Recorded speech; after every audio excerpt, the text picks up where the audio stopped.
lá fora foram pensando em alternativas, né? Então, o que a gente teve? A gente teve, por exemplo, a agricultura orgânica, né? Que surgiu como conceito na Índia. Aí você tem a agricultura natural, que foi puxada pelo japonês, Mokichi Okada, e teve o pessoal Fukuoka, né? Nessa linha também no Japão. E você tem a biodinâmica na Austrália, na Austrália, não, na Áustria, na Alemanha, né? Mas foi pelo como é o nome do homem? Rudolf Steiner, né? E, enfim, você teve vários pensadores que começaram a discutir outras estratégias de produção pelo mundo afora. Dentre eles, na Austrália, o Bill Mollison e mais o companheiro dele lá também construíram esse conceito de permacultura, né? Que depois disso tudo, né, às vezes confunde, porque alguns falam de agricultura orgânica, agricultura natural, alguns falam de agroecologia, né? E falam, por exemplo, da sintropia, que é uma coisa mais recente, que é do Ernest Ghosh aqui no Brasil, né?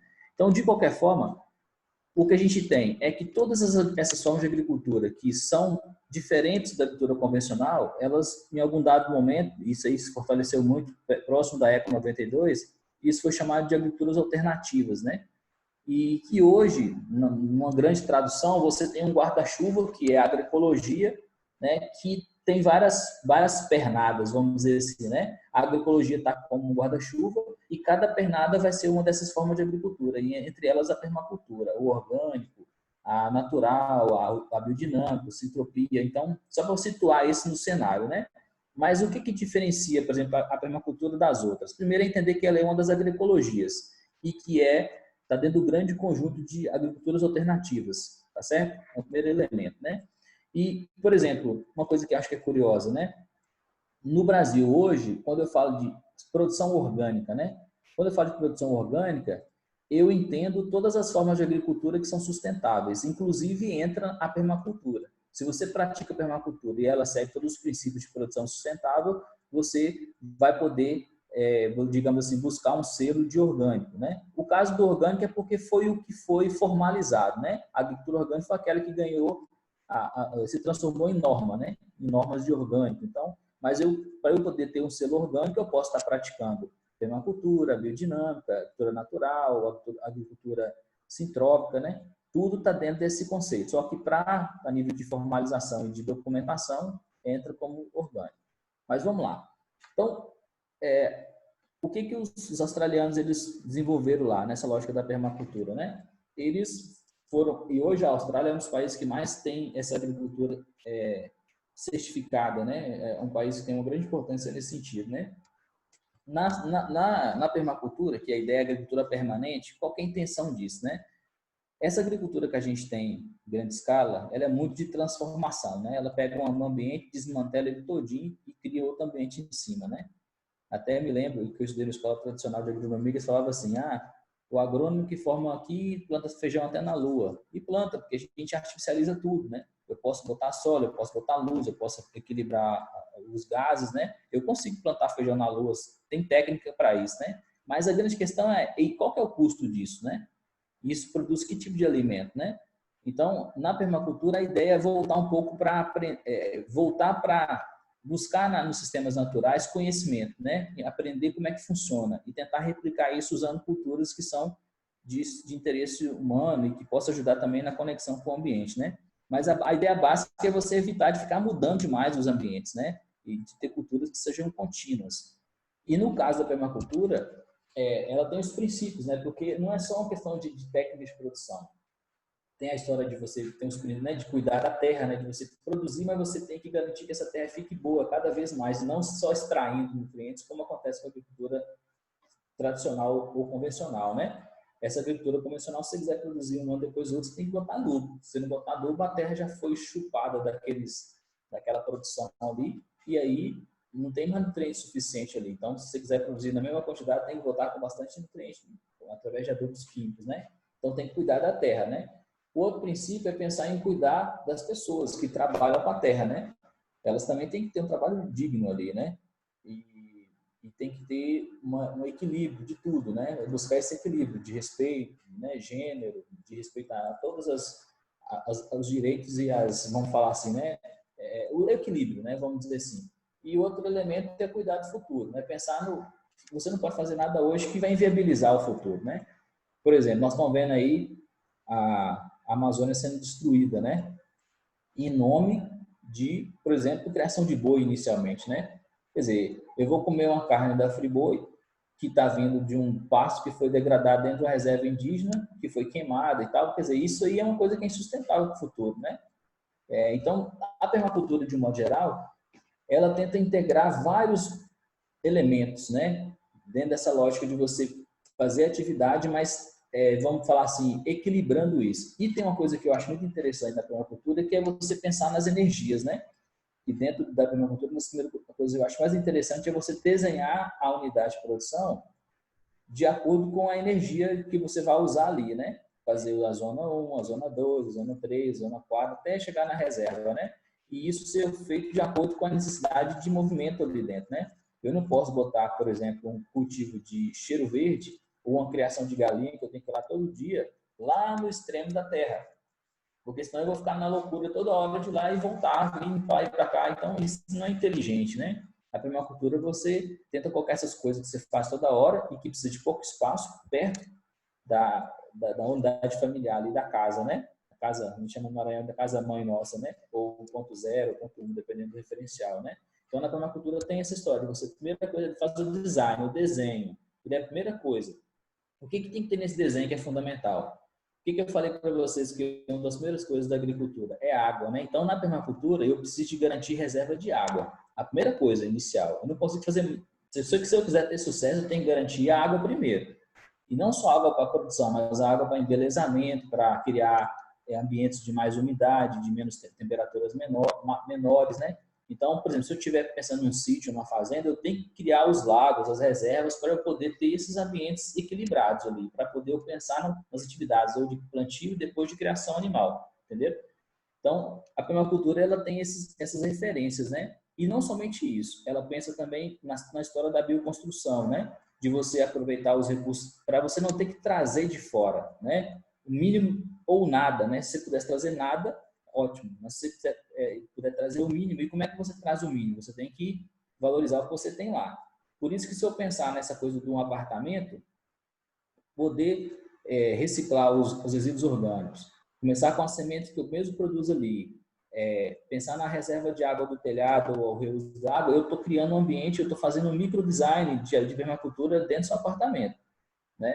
Eu posso extrapolar para um quintal maior, a mesma coisa, e posso extrapolar para uma comunidade inteira, né? Pensar nessa ciclagem dentro da comunidade. Eu posso extrapolar para um município ou para um país, né? Então, é uma questão de foco, né? De mudar a lente, mas a ideia básica é a mesma ideia, o princípio é o mesmo, né? Então, a permacultura, ela tem isso. De modo que, dentro da permacultura, então, se funcionou tudo bem, você vai ter um sistema altamente produtivo que vai estar cada vez mais se fortalecendo, porque você vai estar diversificando cada vez mais as espécies, integrando os animais com a parte de produção, entrando com a parte de construções também, de bioconstrução, que eu vou aproveitar, por exemplo, a argila do terreno para fazer o tijolo, eu posso aproveitar o capim para fazer ali a proteção dentro das paredes, né? Eu posso fazer um telhado que tenha madeira do próprio lugar, ou palha, ou caso Maranhão, que tira a palha do Babaçu. Então, tudo que eu puder fazer que utilize melhor aqueles recursos do lugar, eu vou estar cada vez mais equilibrado, né? E quanto mais maduro é o sistema, menos dependente de elementos externos eu vou estar, né? Para poder funcionar bem. É claro que nos cabe aí coisas que são estratégicas, por exemplo, a energia, né? Hoje em dia, produção de energia a partir de roda d'água, de energia solar, de vento, né? Tudo que eu puder pensar naquele lugar e aproveitar as energias que estão ali, se eu tenho uma queda, né, um morro, eu estudo a energia que eu posso produzir a partir dessa estrutura, né? Então, no caso da permacultura, acho que uma coisa fundamental dela é essa coisa do design, né? É eu entender o lugar que eu estou querendo trabalhar e pensar nele como uma estrutura toda, né?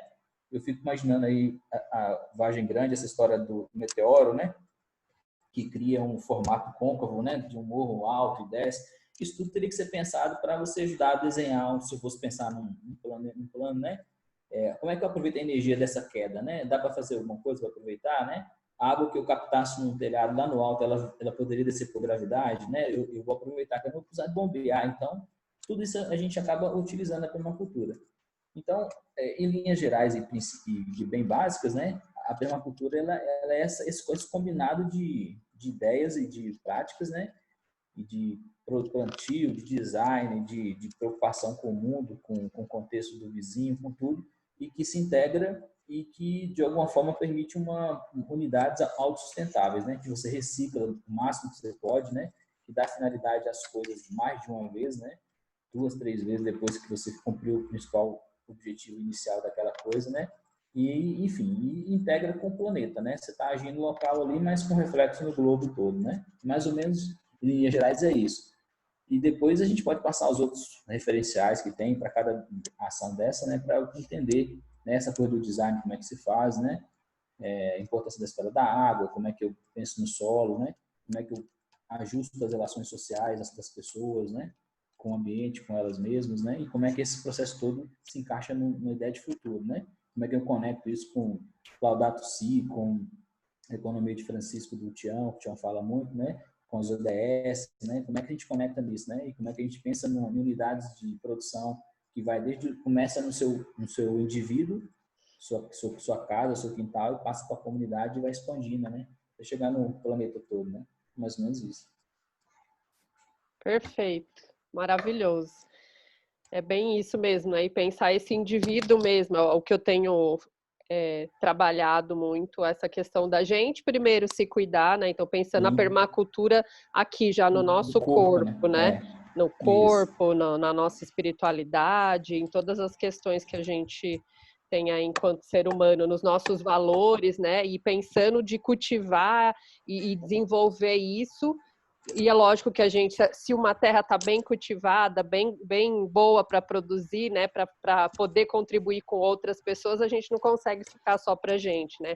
E aí entra o princípio, o conceito da compaixão, que é primeiro autocompaixão, eu cuidar de mim, eu ter todo esse cuidado com a minha terra, o meu corpo, a minha vida, e aí como eu me reconheço com as outras pessoas que também passam pelas mesmas necessidades, então vou expandir isso para as outras pessoas e para o planeta, para o universo como um todo, né? Então, começa realmente aqui. Que lindo, adorei. Eu queria também falar uma coisinha. Justamente isso que você traz, Flávia, e o Carlos. E para mim, assim, como que é difícil começar a transformação, e aí eu vou falar por mim, a grande transformação, a mais difícil, acho que começa da gente mesmo. E quando você começa a sentir no corpo e você ter que mudar, você começa a entender, talvez, porque outras pessoas não estão mudando, porque outras coisas não estão acontecendo. Então, a importância, e aí a fala da Flávia traz muito no começo até da meditação, né, que você falava. Então, primeiro, não se culpar tanto, porque a primeira coisa que a gente traz é a culpa grande, aí tem hora que a culpa fica tão grande que dá vontade de não fazer nada. E é assim, e comemorando cada passo que vai dando. Então, por exemplo, tem várias coisas que às vezes eu faço no projeto, mas eu não fazia em casa, ou por diversos motivos, né? Mas, por exemplo, eu descobri recentemente que na rua da minha casa, às sextas-feiras, passa caminhão de reciclagem. Juro para vocês que eu não sabia, porque era algo que eu não tenho contato. Eu sei que na minha casa o lixeiro passa às terças, quintas e sábados, só. E aí um outro vizinho colocou um lixo na sexta-feira. E aí a minha mãe pegou e falou assim, você não sabe, fulano colocou lixo hoje na rua? Não aguento mais, eu preciso... Aí ele pegou e falou assim, não, esse lixo é o lixo de reciclado. E aí que eu e minha mãe tivemos, olha, então de sexta-feira passa o caminhão para reciclagem. E aí começar a mudar. E o clique não é rápido. Então, várias vezes você pega a caixinha de leite, você separa. Mas vira e mexe, você vê a caixinha de leite no lixo normal. Porque isso foi durante muito tempo, né? Que foi feito desse jeito. Para você, digamos assim, reprogramar, não é do dia para a noite. Então, eu acho que é importante a gente, às vezes, ir colocando um passo de cada vez, mas que a gente consiga fazer. A casca de ovo, que foi dita aqui algumas vezes, a gente consome muito ovo aqui em casa. E aí eu brincando com a minha mãe, mãe, vamos começar a separar a casca do ovo. E aí, tá, vamos fazer. Uhul, vamos fazer. Dali um pouco, tá no lixo comum. E aí, o que a gente fez? Pegamos um saquinho transparente e colocamos do lado do lixo e ali vai colocando a casca de ovo. Mas são coisas que é tão pequena, mas é tão difícil de fazer. É muito difícil. Mas eu acredito que depois, do jeito que a gente aprendeu de outro jeito, a gente consiga aprender dessa outra forma. E aí eu acho que é legal cada um que está aqui nessa roda e vendo o que dá conta de fazer e vendo os avanços que vai dando aos pouquinhos, porque assim, não é do dia para a noite que minhas plantinhas vão ficar lindas, não. Tem um monte de planta aqui, que é uma coisa que minha mãe super cuida, super faz, tal, não sei o que, a vida inteira. É uma coisa que eu super gosto, me conecto muito com as plantas, assim, tal. Mas tem hora que a planta morre, tem hora que a planta vive, tem hora que tá ruim, tem hora que tá bom, e põe no sol, e tira na parte de baixo, põe na parte de cima. E é isso, né? E testando, e tem hora que dá certo, tem hora que não dá, tem hora que tem que voltar lá para o primeiro conceito da permacultura.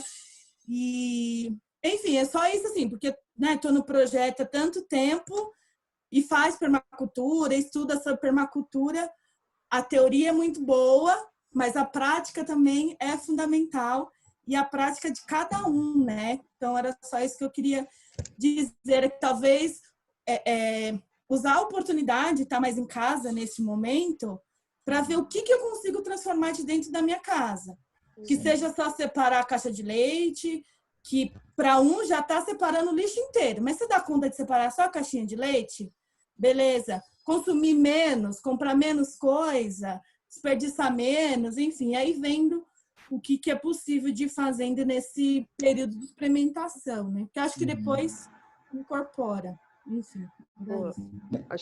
Foi muito boa essa colocação, porque assim, é por aí mesmo, né? Nós temos uma cultura muito de teoria, né? Nós temos um conteúdo teórico muito grande, inclusive tem muita informação disponível para você acessar, se você quiser. Agora, eu tenho uma experiência de educação ambiental, né? Eu acabei me especializando um pouco nisso, e é um pouco isso. Essas novas condutas, né, que a gente precisa para viver esse novo mundo, ela exige novas atitudes, entendeu? Eu mesmo digo para você, com meu modelo de vida que eu tinha antes do Covid, né, de ficar metade do mês fora de casa, muitas dessas coisas eu não conseguia aplicar de forma contínua, porque eu preciso para funcionar isso que todo mundo da casa se envolva no processo, né? Por exemplo, separação de orgânico e pelo menos seco e molhado, né? Para eu poder ter um bom composto, eu não posso misturar o orgânico com pilha, por exemplo, ou com outras coisas que vai contaminar esse orgânico. Então, esse hábito de separar o orgânico do não orgânico, ele precisa ser incorporado. E isso tem que acontecer de forma, digamos, ato-reflexo. Você não pode pensar muito para fazer. E nem pode ter muita... Vamos falar, você tem que criar uma condição prática de fazer isso, né? O leite. Na hora que você acabou a caixinha do leite, você já tem que lavar, furar ela, deixar para secar e já ir para um lugar que fique ali até você for fazer o trabalho de fazer a muda, né? A mesma coisa a casca do ovo. Eu usei o ovo, tirei o ovo. Se você já joga ele junto do lixo normal, vamos pegar. Se você já mistura ele com outro orgânico, já cria um outro motivo para não fazer, que fica aquela cola melecada e tal. Então, se você já quebra o ovo e já leva ele para um lugar que tenha um ar, que vai circular um ar ali, que vai secar aquela gema, aquele resíduo de claro ali, no outro dia você já tem um material seco, que tem uma facilidade de ser manejado. Aqui em minha casa tem um desafio sem guia. Geralmente, a minha esposa, minha companheira, ela não gosta de bagunça, né? Então, essas coisas a gente tem que fazer e deixar tudo zero bala, bonitinho, porque senão não funciona, né? E tá certo, não tá errado, não. A gente tem que fazer de um jeito que seja para todos os componentes da casa um prazer e isso seja incorporado lá para as pessoas, né? E eu vou te falar, isso é um negócio que quando você começa também, que você entende, leva a sério e passa a não ser só uma coisa de febre, né? Que vira um comportamento, você começa a fazer de forma muito natural. Separar, fazer a compostagem, ou botar minhoca, né? Ou fazer as mudas, ou replicar, né? Tudo isso aí é uma coisa que você vai começar a ver que o tempo que você dedica para essa atividade, ele é um tempo valioso. Primeiro que a agricultura é uma atividade extremamente terapêutica. Nesse momento de isolamento, mais do que nunca. Se lidar com a terra, isso te ajuda demais a desenergizar.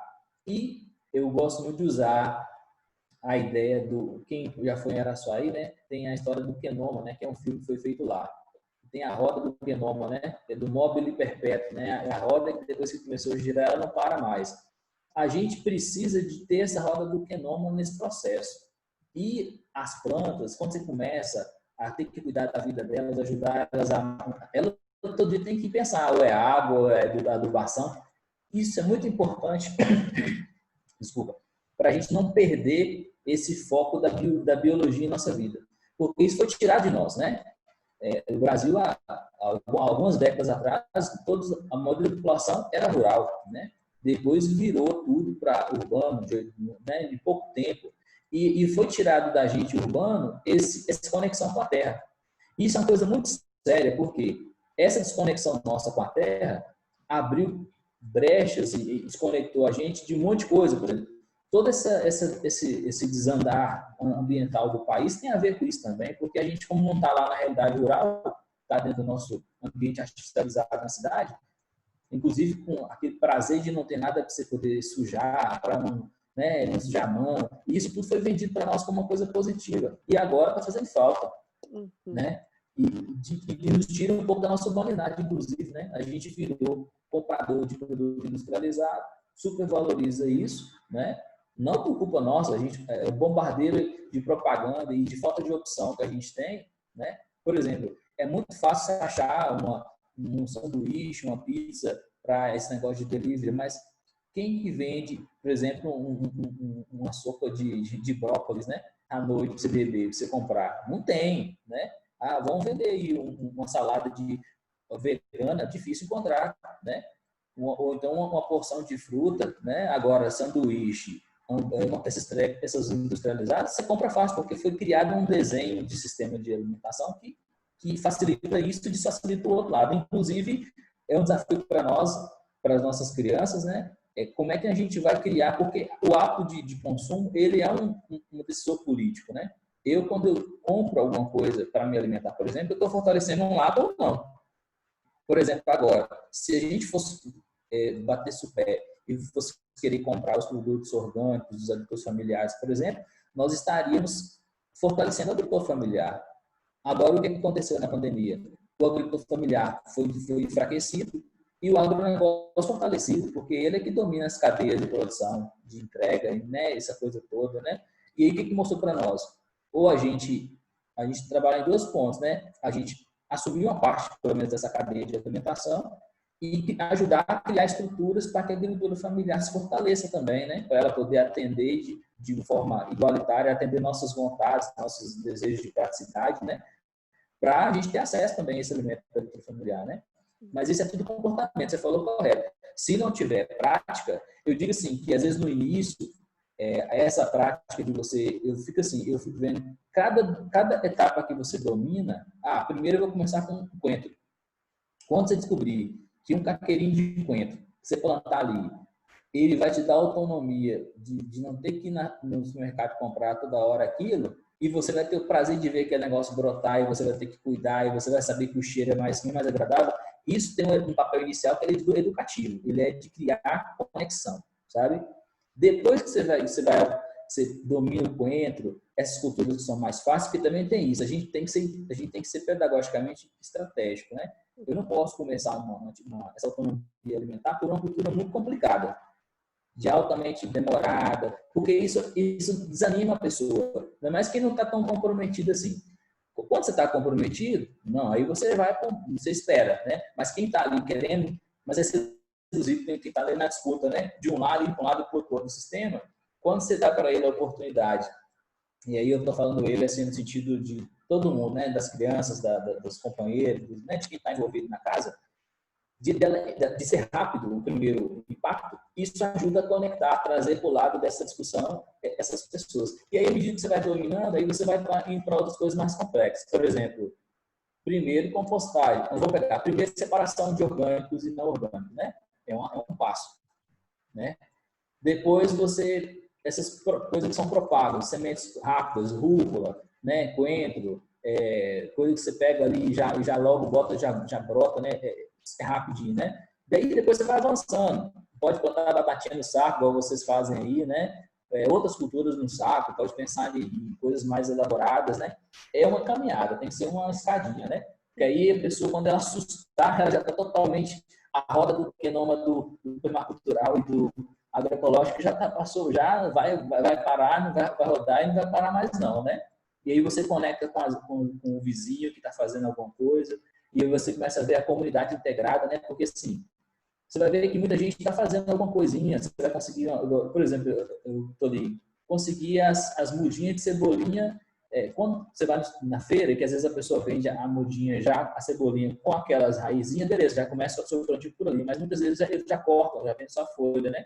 Aí você pode começar a buscar um vizinho que tenha, né? E assim você começa a interação social, né? Que você pode pensar em, por isso que no nosso desenho aí para esse trabalho do sítio tem isso, né? De pensar na pandemia. São soluções que partem do individual, da casa, pode ter ações que são coletivas num bairro, num lote vago, num terreno, que você pode ter estruturas mais complexas para atender, inclusive o individual, né? Por exemplo, biofertilizante, ter ferramentas, né?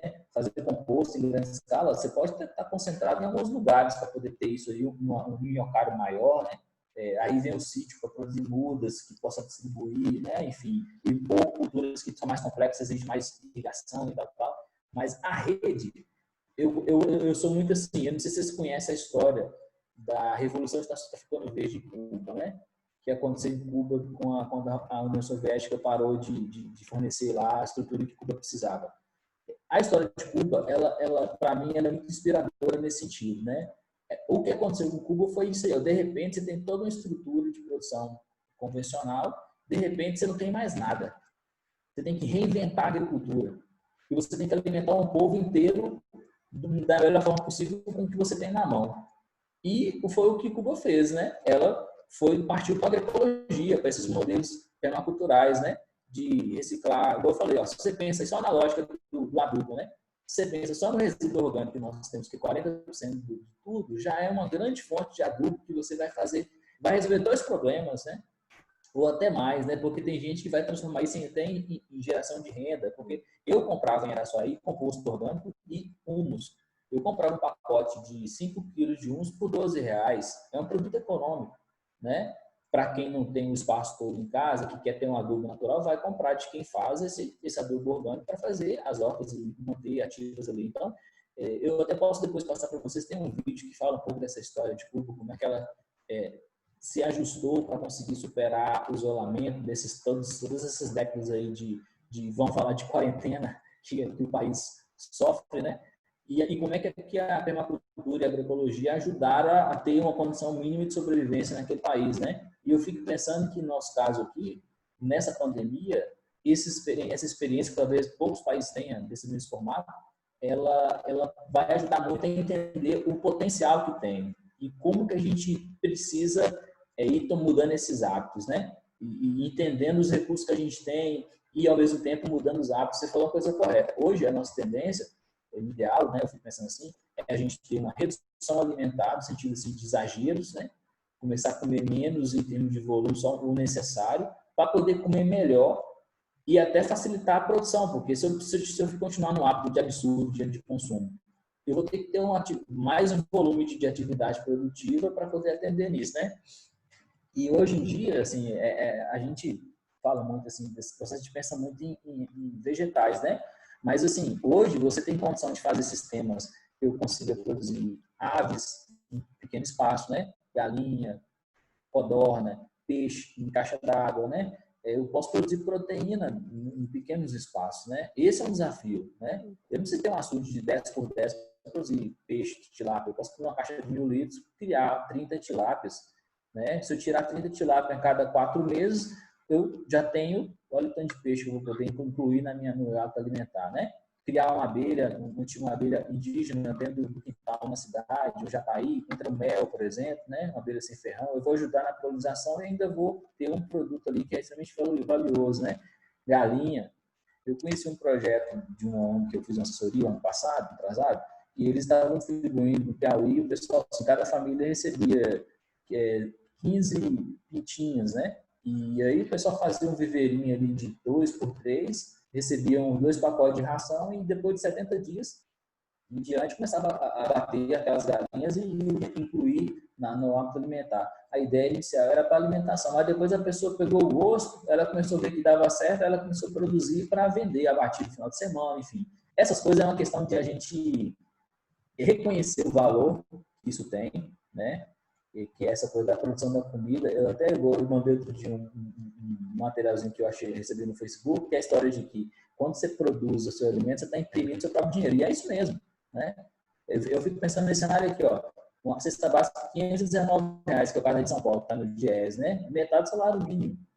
Se você conseguir não ter que comprar metade disso, vai sobrar 250 pontos, você poder fazer outras coisas, né?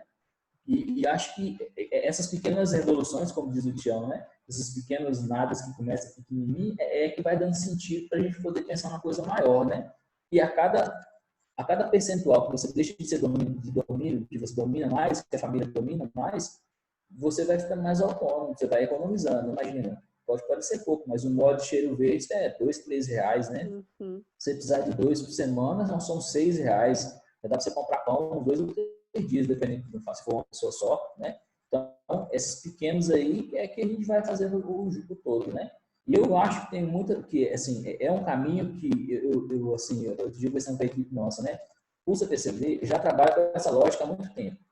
Todos os trabalhos nossos, né? Açaí, Maranhão, tudo essa dinâmica aí também. A pandemia deu mais sentido ainda para isso.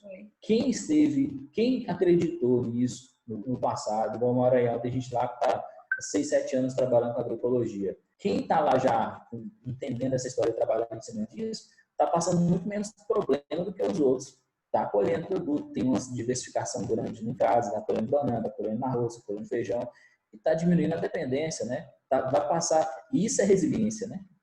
Resiliência nesse sentido aí, eu não preciso, eu não necessariamente, eu não preciso da cesta básica que tem que vir lá de São Paulo ou de qualquer lugar. Eu tenho, boa parte da minha alimentação está aqui mesmo, eu mesmo domino, né? E aí, a solução, na nossa visão, é um pouco isso. Por isso que a solução em termos de produção permacultural, ela é uma solução que é de futuro, porque ela vai atender agora, mas ela vai nos preparar para reagir e dar um salto. Quem sabe, e no caso que eu acho assim, importante, né? Como aí é uma área de recarga, né? De lençol e tal, praticar a permacultura aí, a agroecologia nessa região é fundamental, porque aí vocês vão produzir alimento, aproveitar o benefício que tem, que é ser uma região mais fresca, mais chuva, mas vai estar produzindo sem comprometer a contaminação ao lençol, né?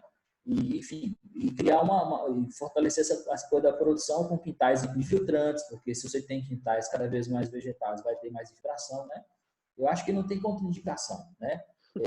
Nesse cenário aí, cada pessoa que diminuir essa dependência para esses programas de ação social e tal, né, é uma pessoa que vai estar autônoma, que vai estar até ajudando outras pessoas, né, a estar superando essas questões, né, essas redes, né.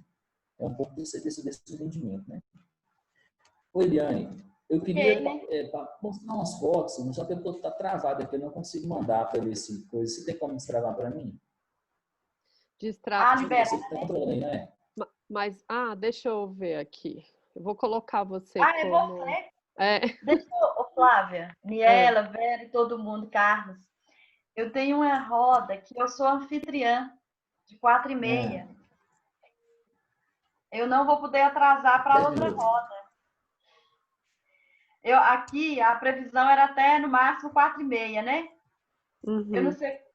Aí eu vou, assim, eu vou ter que sair. Não tem problema, a gente segue aqui. Tá bom? Vamos ver o que ele vai compartilhar e qualquer coisa você saia, Eliane, não tem problema não. Porque eu sou anfitriã da outra, então acho que no máximo 4h20 eu tenho que já abrir a tela, né? Uhum. Desculpa. São algumas imagens, só para poder ajudar a ilustrar. umas coisas que eu falei. Um abraço aí para todo mundo. Popular. E os livretos, depois eu vou... depois a gente conversa. Tá. Tá? Isso aqui é uma pequena, no início da minha miocultura, né? Eu comecei com algumas minhocas, um vaso de barro velho, né? Que estava aí parado. Trouxe as minhocas da casa da minha mãe e eu comecei a compostar o resto de casca de fruta, né? Só um exemplo. Então, um vaso de barro pequeno, né? Para iniciar. Porque você tem que começar grande inicialmente, é complicado. Você tem que começar com coisa pequena para você entender e aí você vai expandindo aos poucos, entendeu? Só alguns exemplos, né? Isso aqui foi o que eu achei legal, a história do autocultivo, né? Que a pessoa coloca, né? Cultivar o próprio alimento é comprimir de próprio dinheiro, né? Você imagina o cara com uma pessoa com dessa aí, o tanto de coisa que o cara vai deixar de comprar, né? Vocês estão chegando? Estão vendo? Estamos. Tá dando para ver? Então, ótimo. Vou começar outra aqui, ó. Aqui, alguns exemplos que eu peguei da rede, tá vendo? Para quem tem parede, não tem muito quintal, é um exemplo de uma horta feita de uma linha, né? Eu peguei na internet, de PVC, né? Um cano de 100, todo furadinho, que a pessoa, inclusive, ela reaproveita a água, né? Não sei se vocês estão vendo lá de lá, tem uma mangueira, é um sistema automático, né? A água que no final, quando ela chega até embaixo, ela bombeia ela de novo. É um sistema já mais moderno, né? Mas, assim, é uma lógica que é material que todo mundo pode fazer, né? Cano de material de construção, com joelhos, né? Um sistema de movimento da água, né? E a pessoa consegue um espaço significativo aí nesse muro, nessa parede, né? Esse outro aí já é de pneu. Ai, que lindo. A pessoa fez também para pequenos espaços, né? A pessoa fez um pneu e elevado em andares, né? Então, com um pequeno espaço ele consegue fazer várias degraus, etapas de produção, né? Então, a água de um cai no outro, o que precisa de mais sol você bota mais em cima e assim vai, né? São umas coisas simples que eu achei interessante. Esse aí é de um tamborzão, um pneu de tambor daqueles grandes, né? Você vai encher de solo, abrir os buracos na lateral e botar em cima alguma cultura que precisa de mais sol. Aí esse de cima aí poderia ser batata inglesa, por exemplo, né? E aí você pode, aqui tem muito morango, né? Mas pode ser outras coisas, pode ser alface, pode ser couve, nesses buracos que você faz na lateral, é uma forma de um plantio vertical, né? Que pode ser substituído por um saco, por exemplo, que vocês fazem aí, né? Esse aí já é um exemplo que é de bambu gigante. Também a pessoa fez umas bases na parede, né? E aproveita o solo. Embaixo também aproveita que tem um canteirinho. Embaixo o que sobra de água de um cai lá embaixo. É uma forma de otimizar tudo, né? Aqui já é na minha casa, né? Essas são algumas plantas que eu tenho. Aqui, esse aqui é Orapronobis. Essa planta que está nesse vaso preto aí. Aí tem ornamentais misturados, né? Vamos ver.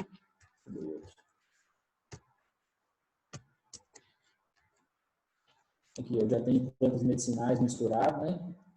Tudo em vaso.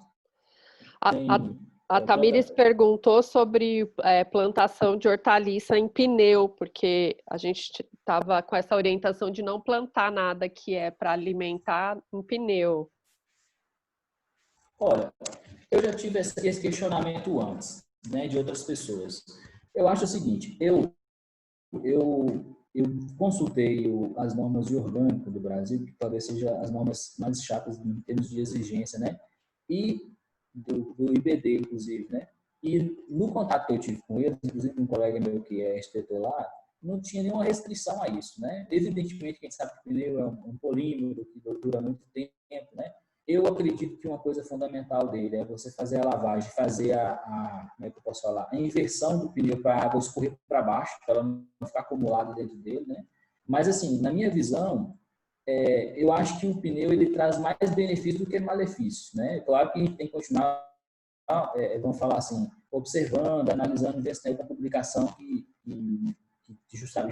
tenha informações claras sobre isso, né? Mas até então, na minha avaliação, é uma prática que, se a pessoa só tiver pneu, eu acho que é melhor ela fazer no pneu, tendo esses cuidados, do que não fazer, entendeu? Porque é um recurso que está aí abundante, né? Por tudo quanto é lado, né?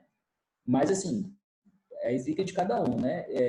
Pode usar outras coisas, né? Eu acho que o bambu, cada um vê o que tem disponível, né? Outro tipo de reservatório que possa ser reciclado, né?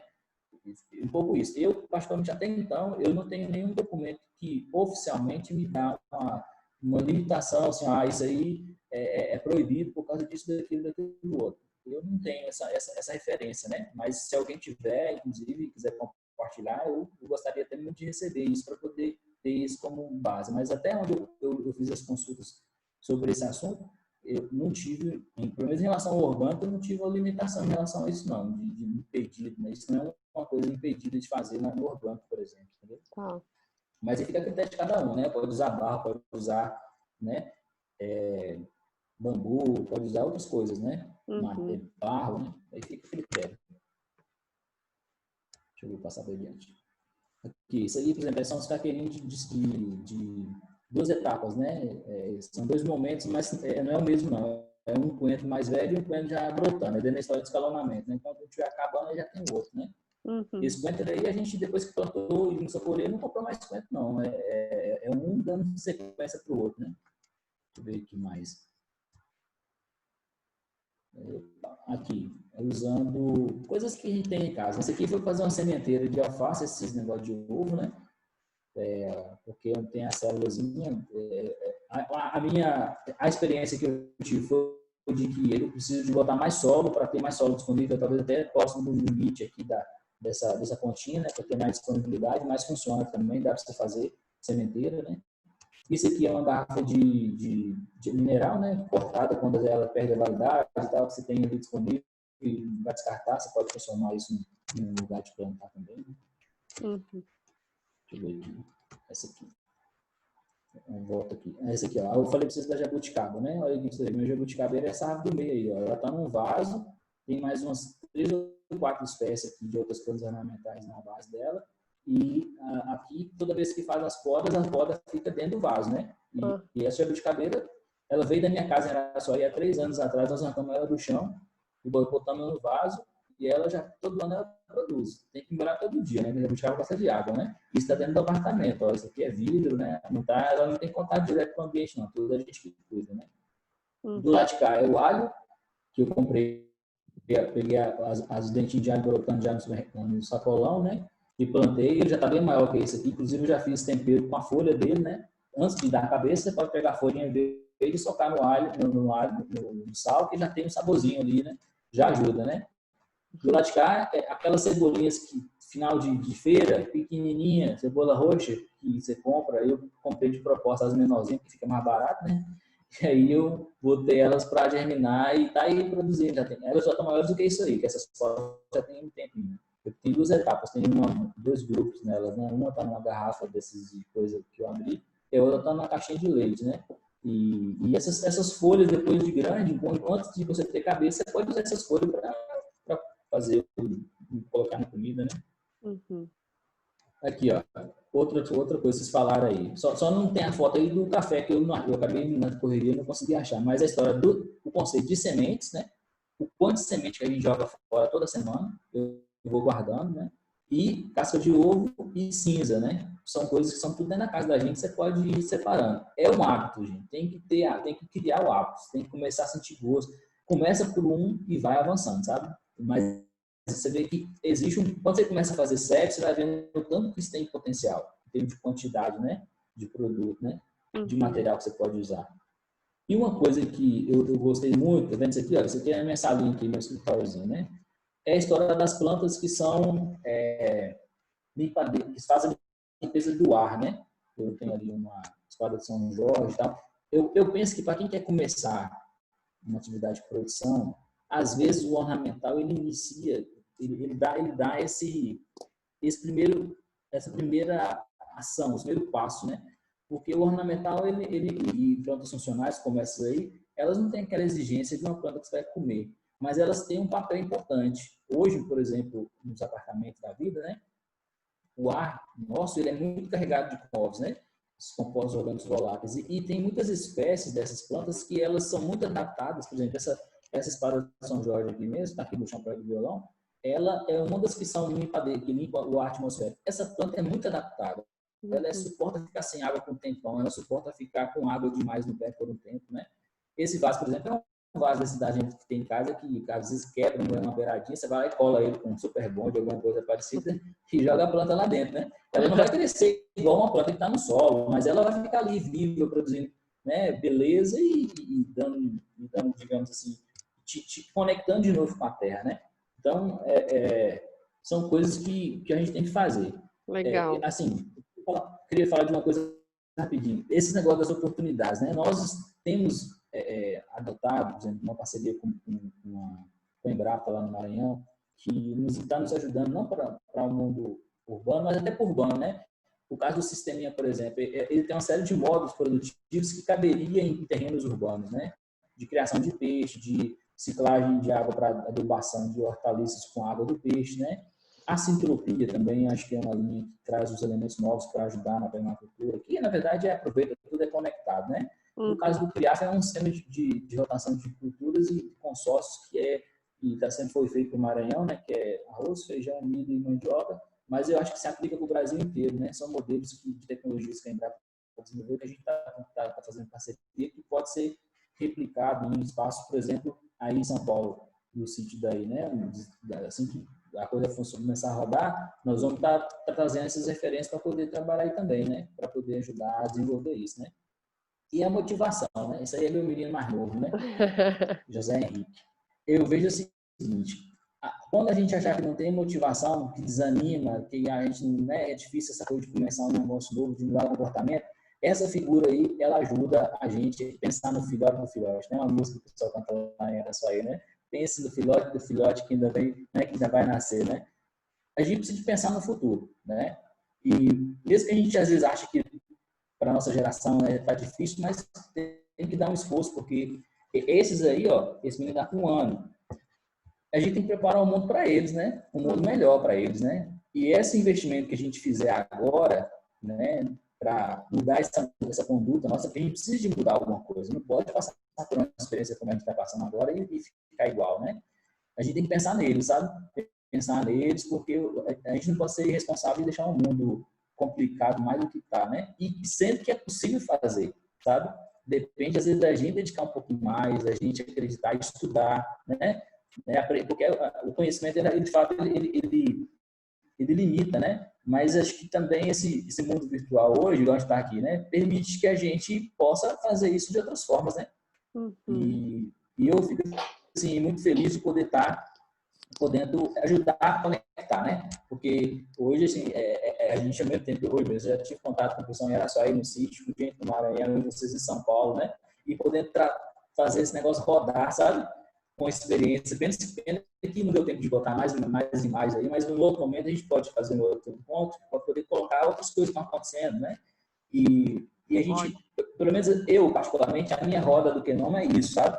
É poder ver que essas coisas que a gente acredita, que eu estou fazendo aqui em minha casa, no meu limite, eu vejo em Araçuaí que está sendo feito no sítio, vocês aí tentando fazer aí na realidade de São Paulo, o pessoal no Maranhão, e nós todos fazendo isso, mesmo em ambientes distantes, nós estamos contribuindo para o mundo, né? Porque é isso que eu estou dizendo, cada ação que a gente fizer, quanto menos dependência a gente tiver, é menos caminhão rodando, é menos veneno sendo aplicado, né? É mais saúde, é menos necessidade de ir para o hospital, nesse momento agora mais ainda, né? Ir para o hospital doente por causa de veneno ou de uma alimentação desequilibrada e pegar o tal do Covid lá e voltar doente para casa, né?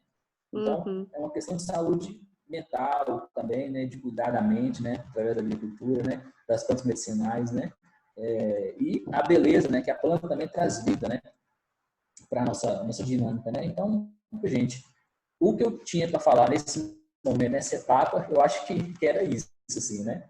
Se vocês quiserem mas foi ótimo, fazer mais alguma coisa, pergunta, né? Eu acho... hora de nada, né? Todo mundo, acho que, né? Já sai aí com... E eu acho bacana todo mundo começar a experimentar alguma coisa, como você falou, né? Não precisa querer uma coisa muito complicada para quem ainda não costuma mexer, né? Mas a gente incorporar nas nossas conversas também quando voltar, né, a visitar mãe, né, gestante, né, e os quintais, né, incorporar, né, toda essa conversa, todas essas possibilidades com todo mundo, né? Isso. E acho que, nossa, excelente, eu adorei mesmo. Quero super agradecer, linkando aí com o que que a Aniela falou de comportamento e que você trouxe também, né? Isso motiva também a gente, não só a refletir, mas acho que regar um pouquinho mais, né? Tudo aos poucos, não precisa ser exagerado, mas também quando a gente pensa nesse reflexo da pandemia, é um pouco o planeta, um pouco não, é o planeta Terra falando, gente, tô cansada, vamos lá, né? A Mãe Terra tá dando sinal pra gente, né? Então, e a gente mudou de comportamento assim radical, né, em relação ao uso de máscaras, esse monte de outros cuidados. E eu acho que o convite da permacultura que você traz para a gente, assim, não precisa ser desse jeito. E a gente pode contribuir, né, com todo esse cuidado com a gente, com o sistema de uma forma geral, fazendo os pequenos, como diz o Tião, né, cuidando dos pequenos nadas, né, são pequenos nadas, né, Aniela, de tirar a caixinha, no outro dia esqueci, depois de novo vai, né, sem ficar usando o chicotinho da autocrítica, mas com, eu acho que autorreflexão de como é que a gente realmente pode pensar nas gerações futuras e deixar coisas melhores para gerações futuras, né? Acho que essa é a reflexão que eu faço de tudo que você conversou aqui com a gente. Nossa, super obrigada. Eu já vou dar um super trato aqui no meu jardim também, ó. Tá tudo lá, esperando, abanando a mão para mim. Mamãe, mamãe!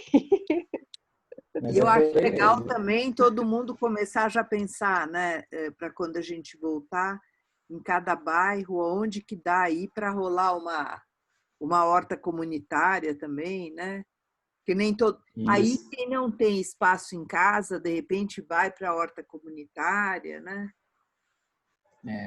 Mas é por aí mesmo, viu, Vera? Porque assim, a horta comunitária, no meu ver, é o que eu vejo acontecendo em Arari, né? Ela também ajuda a animar na prática da residência, né? Porque você vai ter um ambiente de aprendizado. Eu acho que as hortas comunitárias são escolas, né? Eu acho que são hortas escola, são estruturas de suporte, né? E, evidentemente, também de produção de maior escala, né? Mas é aquele mecanismo que vai te manter animado, conectar com os outros que estão fazendo a mesma coisa, né? A gente tem muito espaço ocioso nas cidades, né? Que às vezes você se preocupa, bota lá um monte de planta cara, que compra não sei da onde, por que não planta comida, né? Fruta, coisa que seja. Eu fico imaginando, assim, eu às vezes eu fico fazendo os cálculos aqui na minha casa, né? Meu bairro tem mais ou menos 4.500 lotes, né? Aí eu fico pensando, se cada pessoa tivesse um pé de fruta na porta de casa, né? Nesse cenário, por exemplo, né? Produzindo alguma coisa. Você imagina, eu tenho condição de produzir muito mais coisas, né? Produto tem condição, resistência, enfim, né? Mas é uma questão de mudança de conduta, sabe? Eu acho que olhar. esse cenário ele obriga, né, na verdade. Sim, é o convite, acho que é a chamada da Mãe Terra. Mas só para a gente aproveitar aí os últimos minutos, Eliane não conseguiu se livrar da gente, ainda está aí. Tem só mais uma pergunta que a Lúria... Flávia, enquanto o povo está entrando lá, eu voltei para cá, eu estou só admitindo. Um ouvido em cada roda. A Lúria coloca aqui, Carlos, colocar leite no brócolis quando está meio amarelo, devolve a cor verdinha? Colocar o leite na hora de cozinhar? Não entendi. A receita tem que ser chefe, não adianta talvez só. Alguém aí que tem experiência de cozinha final, que é posso falar sobre isso, né? Mas eu não sei, eu posso pesquisar para saber se tem algum efeito. Se tem alguma experiência, Eliane. Eu acho que não, em todo caso. Tem isso não. Tá, quando o brócolis, depois que panhou, você está cozinhando, ele amarelou. Já era, já perdeu. Oi, já era. Porque é o cálcio, né? A planta, para ela poder voltar a uma cor, teria que, se fosse, por exemplo, no caso a batata, por exemplo, ela tem essa mudança de cor, né? Ela tá ali amarela, depois ela fica verde, né? Porque existe uma mudança de cor. Mas no caso de brócolis, entrando no processo de decomposição e voltar a ser verde, só você pintar, né? Com tinta. Acho que não volta, não. Foi anilina, né? Foi anilina. Anilinazinha lá. Ótimo. Eu não sei se mais alguém quer comentar alguma coisa ou já caminhando aí para um dar tchau ou fazer uma avaliação mesmo.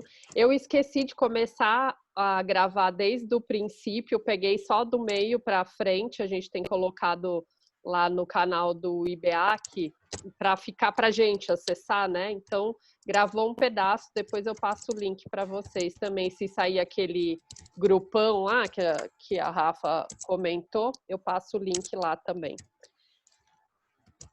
Alguém quer comentar? Tirar foto, né? Quem vai tirar foto? Carlos, você pode tirar... Ah, você está deixando contatos? A Thaís está agradecendo, né? Mandou aqui um... Isso, e quem está compartilhando? Larissa. Eu estou compartilhando. Peraí, deixa eu desligar. A Eliane está no... Eu tô com o áudio ligado? Você está com o áudio ligado, Eliane. A gente está ouvindo a sua roda. Nossa, elas estão lá testando. Eu pus a outra no mundo, peraí. Eu queria agradecer ao Carlos, sempre trazendo de uma forma muito profunda os conhecimentos. E acho que vai dar muito... tenho certeza que esse caldo só vai entornando cada vez mais. E a gente vai fazer muitos quintais, muitas hortas comunitárias aqui em São Paulo. Hoje mesmo eu vi uma matéria falando que, como na pandemia, a qualidade do alimento caiu muito, né? Porque além do preço todo, como você bem trouxe, aumentou, cesta básica, essas coisas todas. E aí a questão de verdura, de fruta, a gente sabe que o acesso vai ficando cada vez mais difícil, e como você trouxe no começo da roda, para as pessoas mais vulneráveis, isso acaba ficando mais difícil, e aí que tem todas as questões de saúde, que é uma cadeia que vai acontecendo. Então, eu acho que é um assunto muito, muito caro para o CPCD, é muito caro para o projeto, a questão da alimentação saudável. Então, eu queria agradecer demais. E uma coisa assim que me faz continuar fazendo é fazer e mostrar e compartilhar e mostrar para o colega. Então, fica um pouco aqui essa dica, né? Cada um, o que conseguir fazer em casa de questões da roda, compartilha nos seus grupos, compartilha no grupo, fala, gente, consegui separar 3 caixinhas de leite. Gente, descobri aqui que dá para mim fazer uma horta de tal jeito. E acho que isso vai fortalecendo uns aos outros, vai dando dica, tira foto do antes e do depois, o que está pensando para fazer. Eu acho que isso fortalece a roda como um todo, né? Do tipo, o alecrim da Flávia tá bom, então o meu também vai ficar. Flávia, me ensina aqui, como que o meu tá. E depois, sei lá, outra coisa ela vê que eu fiz. Então, essas trocas que fortalece a roda. Então, fica aqui como essa dica de cada um. A alteração que conseguir fazer no seu dia a dia, compartilha no time como um todo aí, que a gente vai criando conhecimento, né? Vai compartilhando conhecimento e tantas coisas que já se avançou, tantas coisas que já conhecem aqui nessa roda, né? Que já participou de outras formações. Acho sempre bacana compartilhar as pequenas mudanças que for. Eu estou super ansiosa para receber esse material das folhas aí, porque tem uma aqui de casa que mudou completamente a cor da plantinha, e eu acho que é excesso de água, mas enfim. São coisas bem pontuais, mas que dá uma alegria tão imensa quando você consegue avançar aquilo. Então é isso, queria agradecer demais essa roda de permacultura, né, que você conduziu tão bem, mas todos aqui têm super condução do assunto. E é isso. Gratidão. Eu queria fazer uma provocação. Assim. Eu me lembro que esse ano, agora, depois dessa pandemia, eu criei um grupo, eu senti que é importante, né? Um grupo que chama de Aliança Técnica CPCD, que tem incluído, se não me engano, o pessoal do Maranhão, algumas pessoas de Araçuaí, e eu acho que eu coloquei gente aí de São Paulo também, mas o pessoal de Barra Longa. Eu vejo que é uma oportunidade que a gente tem de colocar essa turma toda em conexão, né? Porque nós temos pessoas muito boas de serviço, né? Que estão tocando coisas legais do Maranhão, de Araçuaí, de Barra Longa, aí, né? E isso que você está falando de compartilhar experiências, acho que essa aliança de trocar, talvez possa botar esse nome aí, uma aliança, uma coisa da permacultura, assim, né? Um espaço de trocas que não somente eu, mas vocês poderiam acessar ter acesso ao Celso, ao Alex em Araçuaí, ao Hamilton no Maranhão, né? Nós temos gente especialista em peixe, gente especialista em mandioca, em arroz, enfim, Betinho domina essas traçoaças aí que ele tem em casa, né? Mas, assim, eu acho que é uma provocação para a gente poder ampliar, talvez, esse grupo, ou criar um outro que tenha toda essa turma interessada, né? Talvez por interesse mesmo, né? Um grupo de interesse nessa linha, né? Para a gente ter essa fortaleza toda aí junta, né? Compartilhada. Né? Vai ser muito rico isso aí. E isso vai abrir possibilidade para muitas coisas para o futuro, inclusive, eu vejo. Né? Maravilha. Ótimo. A gente tem até uma especialista em mandioca, mas ela está meio para baixo ultimamente, a Ariana. Não está dando muita ideia com o cuidado das mandiocas. Quando ela foi para o sítio Maravilha, ela foi uma briga de que era maniba, que era mandioca, que era macaxeira. Macaxeira. Pois é.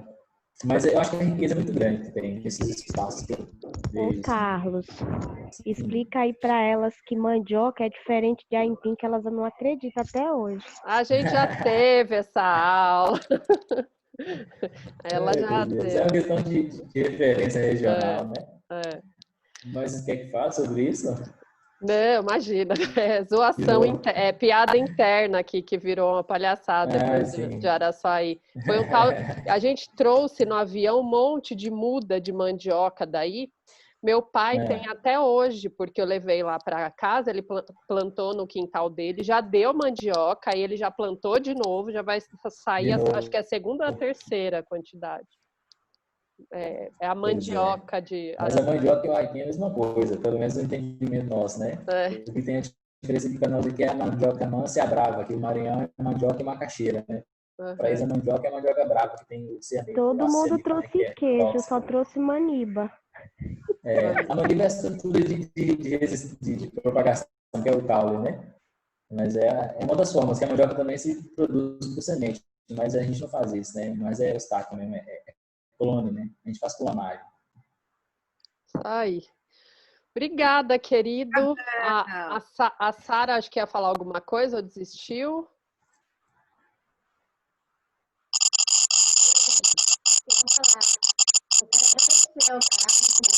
Tá bem ruim o áudio. Tá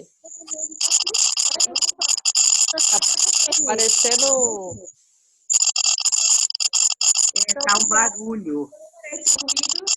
Tem dias que tem barulho, aí passa o barulho. Tá. Vixe, não dá para escutar nada. Falou. É isso, então. Obrigada, gente. Obrigada, Carlos. Gratidão. Vou mandar. A Eliane falou para cobrar. Obrigada. Vou cobrar, pedir as referências, pedir o material todo que você prometeu. Tem uma lista aqui no caderno. Pode mandar que eu vou esparramar para todo mundo. Isso. Então, gente, eu estava engraçada. Eu do celular com vocês, de olho lá na outra para ver se o povo entra. Então, Carlos, espero que logo passe tudo isso e você esteja ao vivo e a cores aqui com a gente. Menina, eu tô morrendo de saudade. Nós também. Beijo. Tá bom. Tá sendo bom. Eu também posso ajudar no que precisar das hortas, viu? Pergunta o Celso, pergunta o Carlos, enche o saco deles, manda o WhatsApp. Fala para as meninas, vocês já saíram? Estão por aqui ainda, mas tá bom. Para todo mundo. A gente cobra, sim. Eu sugeri aí também, Flávia, eu tô pensando, mas aí o Celso é mais complicado, tem que combinar outro dia, porque ele fica no sítio. O Celso pode participar de uma rodada de conversa com a turma nossa aí. Oi, gente, Celso é meu mestre, adoro. Ele... Tá finalizando já, hein, Flavinha? Tá. Falar uma coisa bem rapidinho aqui, né? Eu vou ter que... Fala, Felipe. Não, aqui em casa também tem muitas plantas também, né? Se dá pra ver assim, ó. As plantas da minha tia aqui, que ela faz a plantação aqui também, né? Aqui é a compostagem também, né? Aqui da terrinha, ó. A gente tá vendo a sua orelha, a gente não tá vendo a composteira. Aí, aqui colocou casca de chuchu, né? Aí, casca de batata. Olha só. A gente fazia uma horta depois. Aqui, ó, como a Dilza queria aqui a plantinha orquídea, né? Aí tem uma pergunta para ele também. A minha prima perguntou assim, porque não tá dando flor a orquídea dela. Oi. Já tem 6 meses já.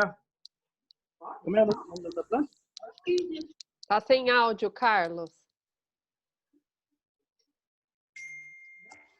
Seguinte, cara, orquídea, o que acontece? Às vezes a gente compra essas orquídeas, elas vêm de um ambiente bem específico, e não é o ambiente daí, né? E a planta, para ela florir, ela precisa de estímulo, né? Às vezes esse estímulo, ele é a temperatura, ou umidade, né? Pensa que orquídea, geralmente as orquídeas são muito encontradas na Mata Atlântica, mas depende de onde que ela veio, né? Essa orquídea aí, né? Seria bom saber que espécie é essa aí, para saber qual que é o hábito dela, para ver se vocês podem tentar criar um ambiente que estimule essa floração, né? Mas às vezes a orquídea é uma planta muito evoluída, né? Vamos falar assim, né? Dentro da botânica, está dentro do grupo das famílias mais evoluídas. Às vezes ela demora para gerar essa flor, né?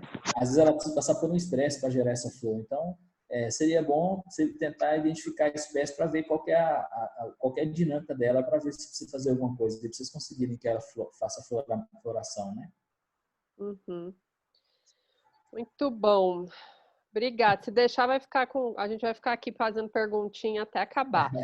Gente, obrigada. Só lembrar que a semana que vem, terça-feira, tem a roda junto com a turma da Literatura de Direitos Humanos, e a gente combinou de ler, ou quem quiser, né, ler o livro do Lázaro Ramos, Na Minha Pele. É excelente, já li. E tem também quem se inscreveu na oficina do Nascidos para Ler. Amanhã a Val está avisando aqui que tem oficina, tá bom? 15, né? 15 horas amanhã? Val, eu tô perdida no tempo e no espaço. 15 horas amanhã. E na semana que vem, 2 horas certinho. Mesmo link. Beijo, gente. Obrigada. Obrigada, eu vou mandar Carla. o link. Eu vou mandar o link que é outro, tá? Amanhã eu mando o link mais tarde. Beleza. Beijos. Obrigada. Beijo. Vai ficar com os filhotes. Vamos cuidar dos filhotes. Vamos cuidar. Ele tá lá chorando. A vez dele agora. Vai lá. Obrigado, Carlos. Uma boa tarde para você também. Pela aula de hoje. Falou, irmão. Tchau, Gláucia, querida. Tchau, Gláucia. Causou essa blogueirinha. Tchau, gente. A Thaís tá muito da hora, velho. Olha só. Tchau, gente. Tchau. Tchau,